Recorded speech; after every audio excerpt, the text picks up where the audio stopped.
जय हिंद। सिंधु घाटी सभ्यता के दूसरे पार्ट में आप सभी का स्वागत है।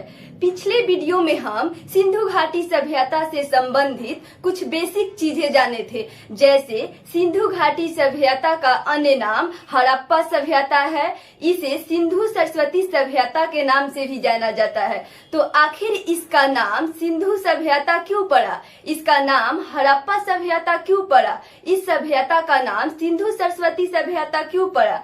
इसके अलावा हम जाने थे सिंधु घाटी सभ्यता की पहली जानकारी किसने दी थी, सबसे पहली बार इसकी जानकारी किसने दी थी, इसका सर्वेक्षण पहली बार किसने किया था, इसकी खुदाई पहली बार किसने की थी, किसके नेतृत्व में खुदाई किया गया, इस सभ्यता का नामकरण किसने किया। इसके अलावे हम जाने थे सिंधु घाटी सभ्यता के निर्माता कौन थे, यानी सिंधु घाटी सभ्यता का निर्माण किन लोगों से हुआ था, सिंधु घाटी सभ्यता का काल कब से कब तक माना जाता है, और सिंधु घाटी सभ्यता से संबंधित विशेषताओं को जाने थे, जिसमें हम कई चीजें जाने थे। जैसे सिंधु घाटी सभ्यता एक शहरी सभ्यता थी, इस सभ्यता को व्यवस्थित एवं सुनियोजित ढंग से बसाया गया था।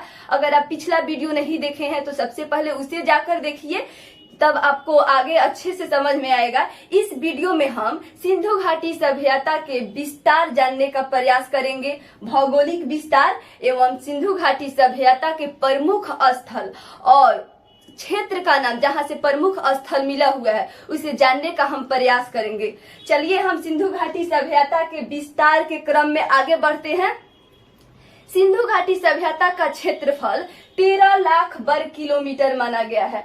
एक एक चीज आप अच्छे से याद करते चलिएगा। सिंधु घाटी सभ्यता का क्षेत्रफल कितना माना गया है, 13 लाख वर्ग किलोमीटर। सिंधु सभ्यता का क्षेत्रफल 13 लाख वर्ग किलोमीटर माना गया है। याद इसको अच्छे से कर लीजिए, 13 लाख वर्ग किलोमीटर माना गया है इस सभ्यता के क्षेत्रफल को। अब तक इस सभ्यता में 1500 स्थल खोजे जा चुके हैं। स्वतंत्रता से पूर्व 40 से 50 स्थल ही मिले हुए थे, लेकिन स्वतंत्रता के पश्चात वर्तमान में देखें तो अब तक 1500 स्थल खोजे जा चुके हैं। जब जब नया स्थल मिलता है तब इसका क्षेत्रफल बढ़ता जाता है, जिसके कारण अलग अलग बुकों में इसका क्षेत्रफल अलग दे देता है। किसी किसी बुक में तो आपको 15 लाख वर्ग किलोमीटर भी मिलेगा, लेकिन आपको 13 लाख वर्ग किलोमीटर ही याद रखना है, क्योंकि एनसीईआरटी में 13 लाख वर्ग किलोमीटर दिया है और हमें एनसीईआरटी का फॉलो करना है। कोई कोई बुक में 15 लाख वर्ग किलोमीटर भी देता है। तो अब तक इसके कितने स्थल मिल चुके हैं, 1500 स्थल। आप इसको याद कर लीजिएगा, बोर्ड पे जगह नहीं था जिसके कारण हम नहीं लिख पाए हैं। वर्तमान में सिंधु घाटी सभ्यता के 1500 स्थल खोजे जा चुके हैं और 13 लाख वर्ग किलोमीटर इसका क्षेत्रफल है, यानी सिंधु घाटी सभ्यता 13 लाख वर्ग किलोमीटर में फैला हुआ था, यानी कि एक विस्तृत सभ्यता था। चलिए अब हम देखते हैं इसका विस्तार कैसे फैला हुआ था। सिंधु घाटी सभ्यता उत्तर में कश्मीर के मांडा से लेकर दक्षिण में महाराष्ट्र के दायमाबाद तक फैला था। उत्तर में कश्मीर के मांडा से लेकर महाराष्ट्र में दायमाबाद तक फैला था। पश्चिम में बलूचिस्तान के सुतका गेडोर से लेकर पूरब में यूपी से आलमगीर तक इसका विस्तार था। तो ये चारों स्थल मिलकर इस सभ्यता के सीमा रेखा का निर्धारण करते हैं। तो इससे प्रश्न डायरेक्ट पूछ देता है, तो आप ये चारों स्थल का नाम अच्छे से याद कीजिए। सबसे पश्चिम में कौन सा स्थल मिला है, सुतका गेडोर। सबसे उत्तर में कौन सा स्थल मिला है, मांडा। सबसे दक्षिण में दायमाबाद। सबसे पूरब में आलमगीरपुर। ये चारों स्थल का नाम आप सबसे पहले इसको याद कीजिए। सबसे पश्चिमी क्षेत्र में प्राप्त स्थल सुतका गेडोर। सबसे उत्तरी क्षेत्र में प्राप्त स्थल मांडा। सबसे पूर्वी क्षेत्र में प्राप्त स्थल आलमगीरपुर। सबसे दक्षिणी क्षेत्र में प्राप्त स्थल दायमाबाद है। ये इसके सीमा रेखा है। आपसे पूछ लेगा कि सबसे पश्चिमी सीमा इसका कौन सा है, तो सुतका गेडोर है। सुतका गेडोर कहाँ है, बलूचिस्तान में है। बलूचिस्तान जो है पाकिस्तान का एक राज्य है। यूं कहें तो पाकिस्तान का सबसे बड़ा राज्य है बलूचिस्तान, जिसकी राजधानी है क्वेटा। तो बलूचिस्तान में सुतका गेडोर है, इसका पश्चिमी सीमा है। और उत्तरी सीमा मांडा है जो कि कश्मीर में है। और पूर्वी सीमा आलमगीरपुर है जो कि यूपी में है। और दक्षिणी सीमा दायमाबाद है जो कि महाराष्ट्र में है। आप इसको सेंटेंस में कैसे लिखेंगे, लिखने में दिक्कत ना हो इसलिए हम इसको लिख दिए हैं यहाँ पे। सिंधु घाटी सभ्यता के सबसे पश्चिमी क्षेत्र में प्राप्त स्थल सूत्का गेडोर है, जो कि दास्क नदी के किनारे स्थित है। सिंधु घाटी सभ्यता के सबसे पश्चिमी क्षेत्र में कौन सा स्थल प्राप्त है? सूत्का गेडोर। पहले आप इसको ऐसे ही बार बार पढ़िए ताकि याद हो जाए। फिर भी अगर याद नहीं होता है तो इसके लिए हम आपको ट्रिक भी बताएंगे, ट्रिक से आप याद कीजिएगा, लेकिन कोशिश कीजिए कि ऐसे ही आपको याद हो जाए। इस सभ्यता के सबसे पश्चिमी क्षेत्र में प्राप्त स्थल सूत्का गेडोर है, जो कि दास्क नदी के किनारे स्थित है। इस सभ्यता के सबसे पूर्वी क्षेत्र में प्राप्त स्थल आलमगीरपुर है, जो कि हिंडन नदी के किनारे स्थित है। इस सभ्यता के सबसे उत्तरी क्षेत्र में प्राप्त स्थल मांडा है, जो कि चिनाब नदी के किनारे स्थित है। इस सभ्यता के सबसे दक्षिणी क्षेत्र में प्राप्त स्थल दैमाबाद है, जो कि प्रवरा नदी के किनारे स्थित है। प्रवरा नदी गोदावरी नदी की सहायक नदी है। प्रवरा नदी गोदावरी नदी की सहायक नदी है, जिसके कारण कभी कभी ऑप्शन में प्रवरा ना देकर गोदावरी ही देता है, तो आप वहाँ पे कंफ्यूज नहीं होंगे। प्रवरा और गोदावरी दोनों याद रखिए। एग्जैक्ट बात करें तो प्रवरा नदी के किनारे स्थित है, लेकिन प्रवरा नदी गोदावरी नदी की सहायक नदी है, जिसके कारण ऑप्शन में गोदावरी नदी भी दे देता है। आप सबसे पहले स्थल का नाम याद कीजिए। सबसे उत्तरी क्षेत्र में प्राप्त स्थल मांडा, सबसे दक्षिणी क्षेत्र में प्राप्त स्थल दैमाबाद, सबसे पूर्वी क्षेत्र में प्राप्त स्थल आलमगीरपुर, सबसे पश्चिमी क्षेत्र में प्राप्त स्थल सूत्का गेडोर। उसके बाद इस स्थल से संबंधित नदियों के नाम भी पूछा जाता है, तो आपको नदियों के नाम भी याद रखना है। मांडा जो है चिनाब नदी के किनारे स्थित है, और दैमाबाद किस नदी के किनारे स्थित है? दैमाबाद प्रवरा नदी के किनारे स्थित है। आलमगीरपुर किस नदी के किनारे स्थित है? हिंडन नदी के किनारे स्थित है। सूत्का गेडोर किस नदी के किनारे स्थित है? दास्क नदी के किनारे स्थित है। ये चारों स्थल मिलकर इस सभ्यता के सीमा रेखा का निर्धारण करते हैं, जिसके कारण ये महत्वपूर्ण हो जाते हैं। आप इस स्थल का नाम और नदी का नाम याद कर लीजिए। अगर याद नहीं होगा तो इसके लिए हम आपको ट्रिक भी बताएंगे। चलिए एक बार हम फिर से इसको बता देते हैं, उसके बाद आपको ट्रिक बताते हैं। सिंधु घाटी सभ्यता का क्षेत्रफल कितना माना गया है? 13 लाख वर्ग किलोमीटर माना गया है। और सिंधु घाटी सभ्यता जो है वो उत्तर में, इसका उत्तरी सीमा जो है कहाँ पे है? मांडा में है। दक्षिणी सीमा दैमाबाद, पूर्वी सीमा आलमगीरपुर, पश्चिमी सीमा सूत्का गेडोर। सूत्का गेडोर किस नदी के किनारे स्थित है? दास्क नदी के किनारे स्थित है। दैमाबाद किस नदी के किनारे स्थित है? प्रवरा नदी के किनारे स्थित है। आलमगीरपुर किस नदी के किनारे स्थित है? हिंडन नदी के किनारे स्थित है। मांडा किस नदी के किनारे स्थित है? चिनाब नदी के किनारे स्थित है। चलिए इसको अच्छे से याद कीजिए। चाहे तो स्क्रीनशॉट ले सकते हैं। अब हम आपको ट्रिक बताएंगे कि कैसे आपको याद करना है। अगर आपसे याद नहीं हो रहा है तो ये बहुत ज्यादा ही इम्पोर्टेंट है, क्योंकि डायरेक्ट इससे क्वेश्चन आपसे पूछ देता है एग्जाम में। ऑप्शन में 4 ऑप्शन रहेगा, जिसमें कोई ना कोई एक ऑप्शन रहता है, तो आप इसको अच्छे से याद कर लीजिए। नहीं याद हो रहा है तो चलिए हम आपको इसके लिए ट्रिक बताते हैं।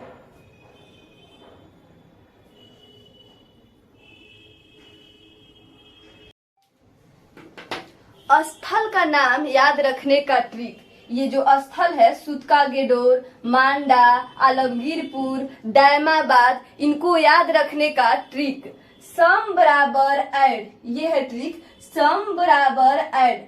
ऐड को हम हिंदी में क्या कहते हैं? सम कहते हैं।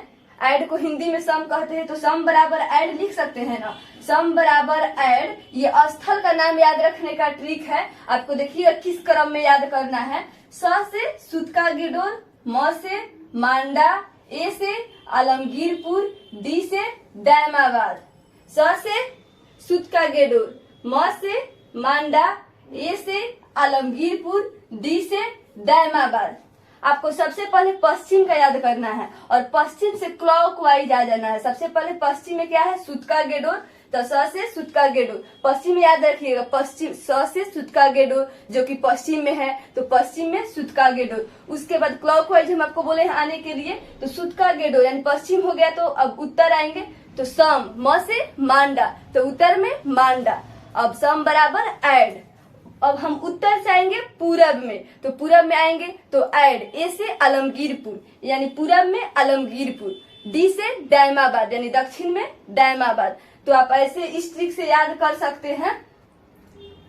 ये है नदियों के नाम याद करने का ट्रिक। डच है पर भारत में नहीं, डच है पर भारत में नहीं। ड से डास्क नदी, च से चिनाब नदी, है से हिंडन नदी, पर से प्रवरा नदी। इसी क्रम में आपको नदियों के नाम भी याद करना है। जब आपको याद हो जाएगा पश्चिम में सुतका गेडोर, तो डच है पर, तो ड से डास्क नदी। और आपको याद रहेगा उत्तर में मांडा, तो च से चिनाब नदी, डच है। अब है से हिंडन नदी यानी पूरा में आलमगीरपुर है, तो आलमगीरपुर हिंडन नदी के किनारे है। पर से प्रवरा नदी यानी दायमाबाद प्रवरा नदी के किनारे स्थित है। तो आप ऐसे याद कर सकते हैं नदियों के नाम। डच है पर भारत में नहीं, ये जो भारत में नहीं ये बस सेंटेंस को पूरा करने के लिए लिखा गया है। इतना ही में ट्रिक हमारा हो जाएगा। डच है पर भारत में नहीं, ये सेंटेंस को पूरा करने के लिए लिखा गया है। डच भारत में थोड़े ही होंगे। डच जो है हॉलैंड या नीदरलैंड के लोगों को कहा जाता है। हॉलैंड का नया नाम क्या है? नीदरलैंड। तो हॉलैंड के लोगों को डच कहा जाता है। तो डच कहाँ होंगे? हॉलैंड में या अपना नीदरलैंड में होंगे। वो भारत में क्या करेंगे? भारत में पहले आए थे लेकिन अभी भारत में नहीं ना है, तो इसलिए सेंटेंस को पूरा करने के लिए भारत में नहीं लगाया गया है। डच है पर भारत में नहीं।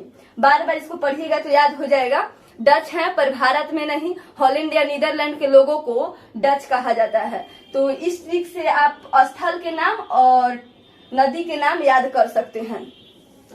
अब देखिएगा, अगर हम देखें उत्तर से दक्षिण के क्रम में इसका फैलाव कितना था, तो उत्तर से दक्षिण के क्रम में ये 1400 किलोमीटर की लंबाई में फैला हुआ था। इसको भी याद कर लीजिएगा। उत्तर में स्थित मांडा और दक्षिण में स्थित दायमाबाद तक देखें तो ये 1400 किलोमीटर की लंबाई में फैला हुआ था। अगर हम इस क्रम में देखें, पश्चिम से पूरब के क्रम में देखें तो ये 1600 मीटर की लंबाई में फैला हुआ था। अगर हम पश्चिम में सुतका गेडोर से पूरब में आलमगीरपुर तक देखें तो ये 1600 किलोमीटर की लंबाई में फैला हुआ था। और पूरा इसका क्षेत्रफल की बात करें तो 13 लाख वर्ग किलोमीटर की क्षेत्रफल में फैला हुआ था। तो आप याद कीजिए, सिंधु घाटी सभ्यता का क्षेत्रफल कितना माना गया है? 13 लाख वर्ग किलोमीटर। उत्तर से दक्षिण के क्रम में कितने किलोमीटर की लंबाई में फैला हुआ था? 1400 किलोमीटर की लंबाई में फैला हुआ था। पश्चिम से पूरब की क्रम में देखें तो 1600 किलोमीटर की लंबाई में फैला हुआ था। यहाँ पे लिख दिए हैं, चाहे तो लिख सकते हैं। उत्तर से दक्षिण में विस्तार 1400 किलोमीटर, पश्चिम से पूरब में विस्तार 1600 किलोमीटर। अब चलिए हम इसका आकार देखते हैं। सिंधु घाटी सभ्यता का आकार त्रिभुजाकार माना गया है। त्रिभुजाकार क्यों माना गया है, चलिए देखते हैं उसको। यहाँ पे आपको हम बता देते हैं। ये आप लिख लिए होंगे ना,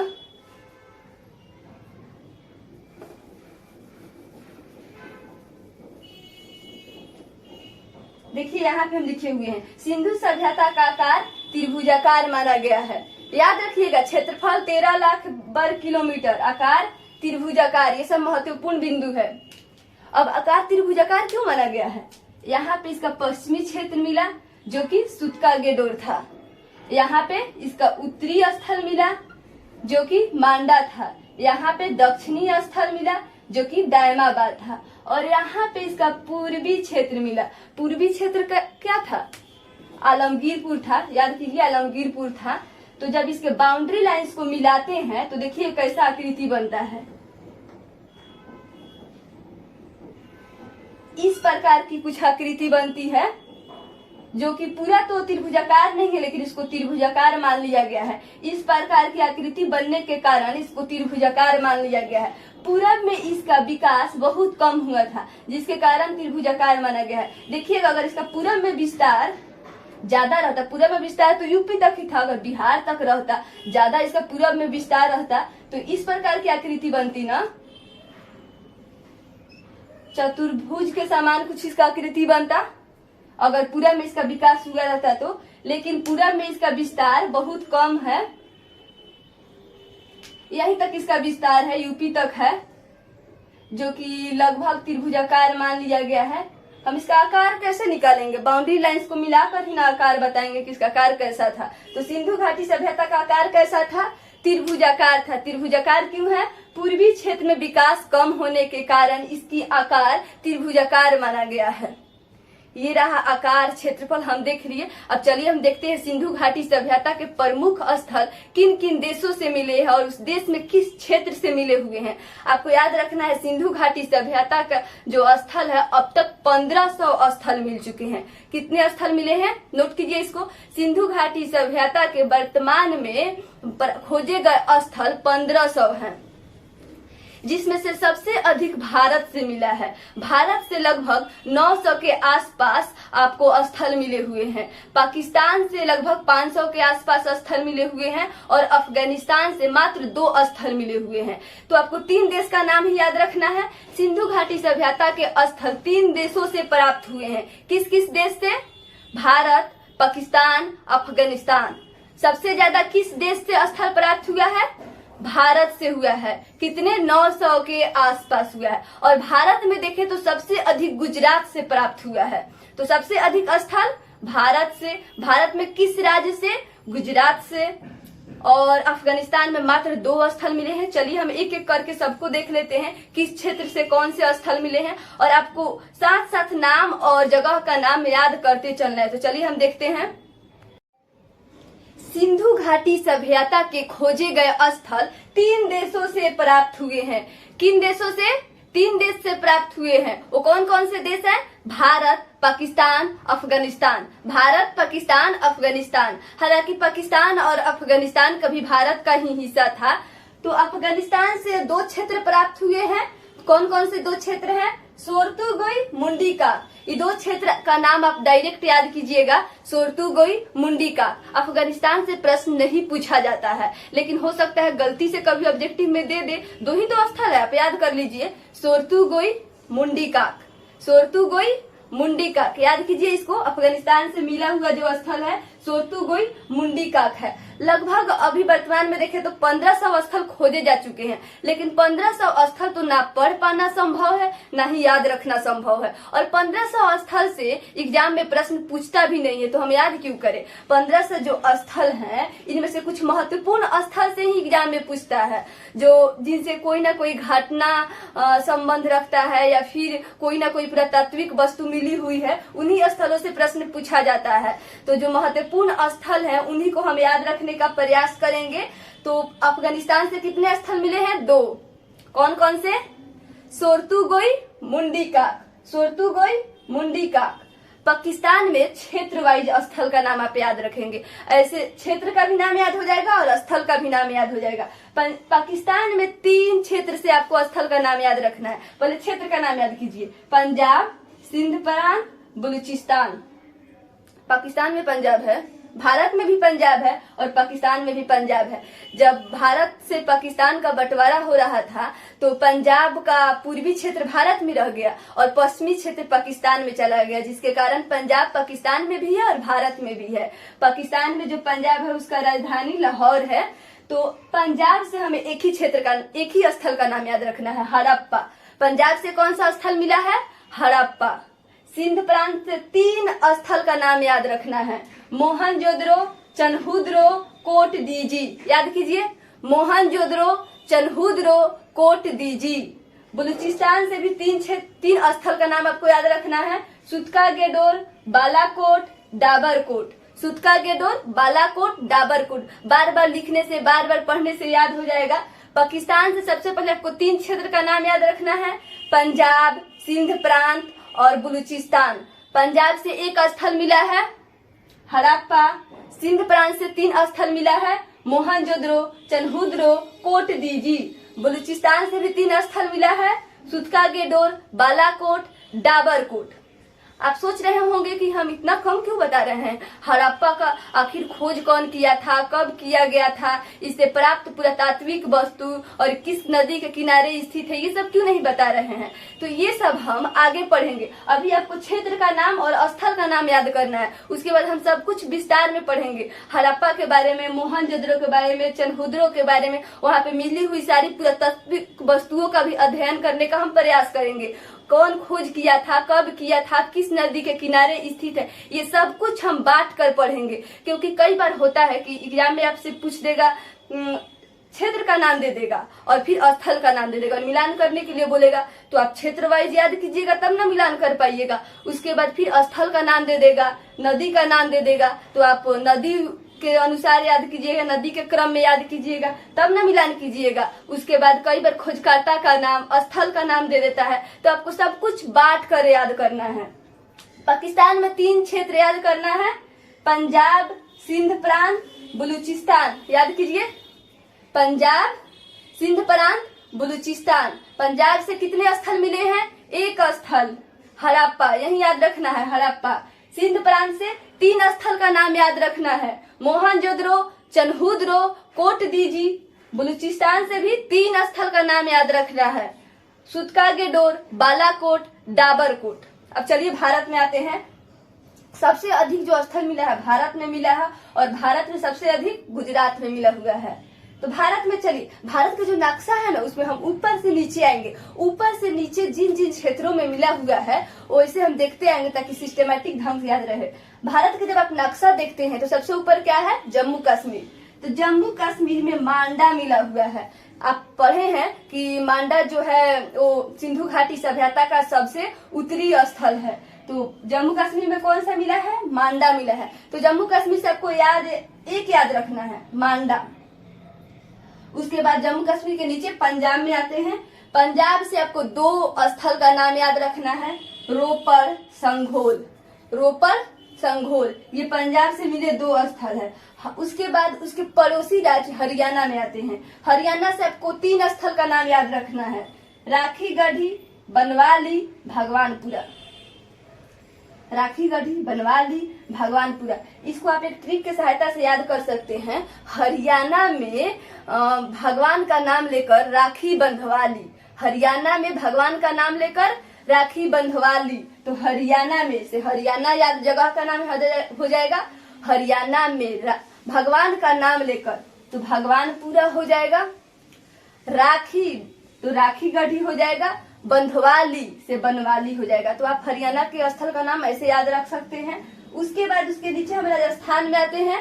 राजस्थान से मिला है 2 स्थल, कालीबंगा, बलाथल। कालीबंगा जो है ये इम्पोर्टेंट हो जाता है। देखिएगा, इसमें रोपड़ बहुत इंपॉर्टेंट है, इसमें राखी गढ़ी, बनवाली इंपॉर्टेंट है, राजस्थान में कालीबंगा इंपॉर्टेंट है। कालीबंगा से कई प्रश्न पूछा जाता है, हम आगे सब कुछ एक एक करके देखेंगे। तो लेकिन आपको 2 स्थल का नाम याद रखना है राजस्थान से, कालीबंगा, बालाथल। उसके बाद उसके नीचे यूपी में आते हैं। यूपी से यूपी से वैसे तो हम देखे हैं कि यूपी में इसका सबसे पूर्वी स्थल मिला है, जो कि आलमगीरपुर है। इसके अलावा भी आपको 2 नाम याद रख लेना है। आलमगीरपुर तो आपको याद होगा, यूपी में मिला हुआ है। इसके अलावा 2 नाम है, बड़गांव और संगोली। याद कीजिए, बड़गांव, संगोली। इसके बाद हम उसके नीचे गुजरात में आते हैं। गुजरात से सबसे अधिक स्थल मिला हुआ है। गुजरात में आपको याद रखना है, लोथल, रंगपुर, भगतराव, धौलावीरा, सुतकोटदा, रोजदी, ये स्थल का नाम है, याद कर लीजिएगा। इसमें लोथल बहुत इंपॉर्टेंट है, रंगपुर भी इंपॉर्टेंट है। लोथल में पूछेगा आपसे कि सबसे पहले सिंधु घाटी सभ्यता में चावल का प्रमाण कहाँ से मिला है? लोथल से मिला है। रंगपुर में क्या मिला हुआ है? धान की भूसी रंगपुर से मिला है, यानी चावल का प्रमाण इन दोनों जगह से मिला है, लोथल और रंगपुर से। तो ये प्रश्न आपसे पूछ सकता है। हम आगे सब कुछ विस्तृत में देखेंगे, यहाँ पे बस आपको बता रहे हैं कि हम क्या पढ़ने वाले हैं। लोथल में भी चावल का प्रमाण मिला है, रंगपुर में भी चावल का प्रमाण मिला है, और सूत कोटदा जो है यहाँ पे घोड़े की हड्डी मिली हुई है। घोड़े की हड्डी सूत कोटदा में मिला है। कलश सावधान सूत कोटदा में मिला हुआ है। लोथल जो है सिंधु घाटी सभ्यता का बंदरगाह माना जाता है इसको, लोथल को। यहाँ से बहुत सारा चीज मिला था। सती प्रथा का प्रतीक भी मिला हुआ था। फारस की मुहर भी मिली थी, जिससे पता चलता है कि इनका व्यापार विदेशों तक होता था। उसके बाद देखिए यहाँ पे आप महाराष्ट्र, गुजरात के बाद महाराष्ट्र में आते हैं तो आप ये देखिए महाराष्ट्र में दायमाबाद मिला हुआ है, जो कि सिंधु घाटी सभ्यता का सबसे दक्षिणी स्थल है, दायमाबाद। तो आप याद रखेंगे महाराष्ट्र में क्या मिला है, दायमाबाद। ये सब क्षेत्र और स्थल का नाम आपको याद करना ही करना है, याद कीजिए इसको। हड़प्पा से प्रश्न पूछता है, डायरेक्ट पूछ देता है, हड़प्पा किस नदी के किनारे स्थित है? हड़प्पा रावी नदी के किनारे स्थित है। हड़प्पा रावी नदी के किनारे स्थित है। लेकिन हम एग्जाम में गलती कर देते हैं। अब एग्जाम में गलती कैसे हम कर देते हैं? एग्जाम में गलती इसलिए कर देते हैं क्योंकि हम यहाँ पे पढ़ रहे हैं सिंधु घाटी सभ्यता, और सिंधु नदी हमारे दिमाग पे इतना बड़ा अटैक करता है कि मस्तिष्क में पूरा सिंधु नदी ही बैठ जाता है, और हम वहाँ पे जाते हैं तो लगता है हड़प्पा भी सिंधु नदी के किनारे ही स्थित है, और पहला ऑप्शन सिंधु नदी ही दे देता है। लेकिन गलत हो जाता है, हड़प्पा रावी नदी के किनारे स्थित है। मोहनजोदड़ो, जिसको मृतकों का टीला कहा जाता है, मोहनजोदड़ो का अर्थ होता है। ये सब कुछ हम एक एक करके देखेंगे। सबसे पहले क्षेत्र का नाम, स्थल का नाम अच्छे से याद कर लीजिए। कौन से क्षेत्र से कौन सा स्थल मिला हुआ है? अफगानिस्तान से कितने स्थल मिले हैं? 2। कौन कौन से? सोर्तुगोई, मुंडीकाक। पाकिस्तान से 3 क्षेत्र का नाम याद रखना है, पंजाब, सिंध प्रांत और एक बलूचिस्तान। पंजाब से 1 स्थल का नाम याद रखना है, हड़प्पा। सिंध प्रांत से 3 स्थल का नाम याद रखना है, मोहनजोदड़ो, चनहुद्रो, कोटडीजी। बलूचिस्तान से 3 स्थल का नाम याद रखना है, सुतका गेडोर, बालाकोट, डाबरकोट। भारत में जम्मू कश्मीर से 1 स्थल का नाम याद रखना है, मांडा। पंजाब से 2 स्थल का नाम याद रखना है, रोपड़, संघोल। रोपड़ जो है सतलज नदी के किनारे स्थित है। रोपड़ में यहाँ पे मानव के साथ साथ उनके पालतू जानवरों का शव भी मिला हुआ है रोपड़ में। जैसे कि हम पिछले वीडियो में पढ़े होंगे, सबसे पहला वीडियो जहाँ पे हम पूरा पाषाण काल, मध्य पाषाण काल, नव पाषाण काल पढ़े थे, तो हम वहाँ पे देखे थे ना कि कश्मीर के बुर्ज होम में मानव के साथ साथ कुत्ता का भी शव मिला हुआ था। ठीक उसी प्रकार रोपड़ में भी उनके पालतू जानवरों का शव मिला हुआ है। हरियाणा में याद रखना है राखी गढ़ी, बनवाली, भगवानपुर। यहाँ पे देखिएगा राखी गढ़ी और मोहनजोदड़ो में लेकर कंफ्यूजन रहता है। मोहनजोदड़ो जो है सिंधु घाटी सभ्यता का सबसे बड़ा शहर है। अगर आपसे पूछा जाए सिंधु घाटी सभ्यता का सबसे बड़ा शहर मोहनजोदड़ो, और भारत में मिले स्थल में सबसे बड़ा शहर कौन सा है? राखी गढ़ी। या फिर भारत में मिले स्थल में सबसे बड़ा स्थल राखी गढ़ी, तो ये भारत का है, और सिंधु घाटी सभ्यता का सबसे बड़ा शहर मोहनजोदड़ो है। उसके बाद आपको याद रखना है बनवाली, भगवानपुरा। बनवाली नाम सुनने से लगता है कि यहाँ की बनावट बहुत अच्छी होगी, लेकिन बिल्कुल इसका उल्टा होता है। वहाँ पे सड़कें टेढ़ी मेढ़ी मिलती है। वहाँ पे जल निकासी की व्यवस्था अच्छी नहीं थी, जिसके कारण घरों में सूखता मिला हुआ है। राजस्थान आपको याद रखना है कालीबंगा, बालाथल। कालीबंगा से एक प्रश्न पूछता है कि कालीबंगा के खोजकर्ता कौन है? कालीबंगा खोजकर्ता जो है बीके थापड़ एवं बीबी लाल है। और यहाँ से कालीबंगा, काली मतलब तो काला हो गया, बंगा मतलब होता है चूड़ी, यानी कालीबंगा से काली मिट्टी की चूड़ी मिली हुई है, इसी पर इसका नाम पड़ा है कालीबंगा। और इसे खोजकर्ता कौन है? बीके थापड़, बीबी लाल। यहाँ से हवन कुंड मिला हुआ है और हल से जोता हुआ खेत भी मिला हुआ है। तो इसको हम एक ट्रिक के सहायता से याद कर सकते हैं। देखिएगा कैसा ट्रिक है, आप कुछ भी सोचकर बस याद कीजिए। काली बीबी काली चूड़ी मांगती है, काली बीबी काली चूड़ी मांगती है, लेकिन उसको एक के थप्पड़ में बीबी लाल, एक थप्पड़ में बीबी लाल हो गई और उसको बोल दिया जाता है जाकर खेत जोतो।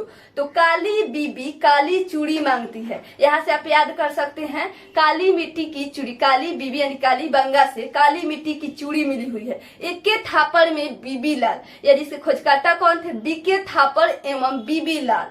और जाकर खेत जोत यानी जोता हुआ खेत यहाँ से मिला हुआ और हवन कुंड भी मिला हुआ है। एक एक करके हम सबके बारे में देखेंगे। जब कालीबंगा के बारे में पढ़ेंगे तो हम वहां पर भी आपको सब कुछ बताएंगे। हड़प्पा के बारे में पढ़ेंगे तो वहाँ पे आपको हम सब कुछ बताएंगे। उसके बाद यूपी से याद आपको रखना है आलमगीरपुर, बड़गांव, संगोली। महाराष्ट्र से याद रखना है दामाबाद। गुजरात से याद रखना है लोथल, रंगपुर, धौलावीरा, सुतकोटदा, भगतराव, रोजदी। इस वीडियो को हम यहीं पे खत्म करते हैं। नेक्स्ट वीडियो में हम सभी जो भी सभ्यता है, हड़प्पा है, मोहनजोदड़ो है, चनहुद्रो है, जितने भी स्थल हैं, इन सब के बारे में एक एक करके विस्तार में अध्ययन करने का प्रयास करेंगे। इस वीडियो को यहीं पे समाप्त करते हैं। तब तक के लिए वंदे मातरम, जय हिंद।